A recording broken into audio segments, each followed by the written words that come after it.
السلام علیکم ورحمۃ اللہ وبرکاتہ۔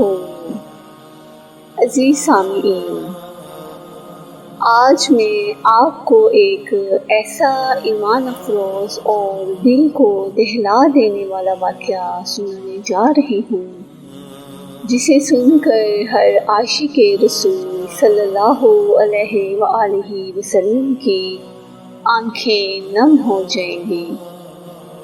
یہ واقعہ ہے حضرت بلال رضی اللہ تعالیٰ عنہ کا، جو اللہ کے نبی حضرت محمد صلی اللہ علیہ وآلہ وسلم کے پیارے مؤذن تھے، جن کی اذان کی آواز سن کر مدینے کی گلیاں، کھجور کے درخت اور صحابہ کرام رضی اللہ تعالیٰ عنہ کے دل خوشی سے جھوم اٹھتے تھے۔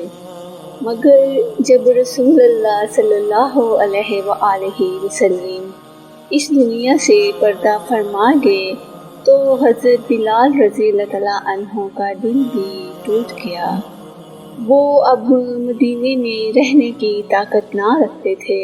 ہر چیز، ہر گلی، ہر جگہ انہیں آپ صلی اللہ علیہ وآلہ وسلم کی یاد دلاتی تھی، اور وہ شام کی سرزمین کی طرف ہجرت کر گئے۔ برسوں بیت گئے، مدینے کی فضا حضرت بلال رضی اللہ تعالیٰ عنہ کی اذان کی آواز کو ترس گئی۔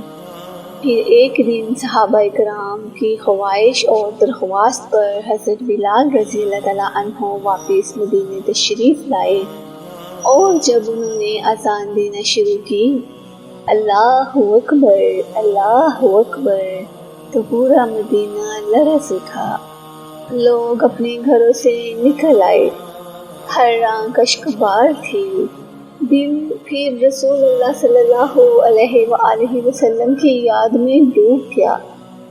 لوگ کہنے لگے، آج ہمیں پھر نبی صلی اللہ علیہ وآلہ وسلم کی یاد آ گئی۔ اور پھر وہ لمحہ بھی آیا جب حضرت بلال رضی اللہ عنہ اپنے آخری سانسوں پر تھے۔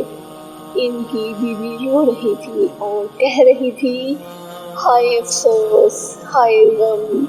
مگر حضرت بلال رضی اللہ عنہ مسکرا کر کہنے لگے، خوش ہو جاؤ، خوش ہو جاؤ، کل میں اپنے محبوب رضی اللہ عنہ سے، اپنے دوستوں سے، ابو بکر اور عمر رضی اللہ عنہ سے ملاقات کروں گا۔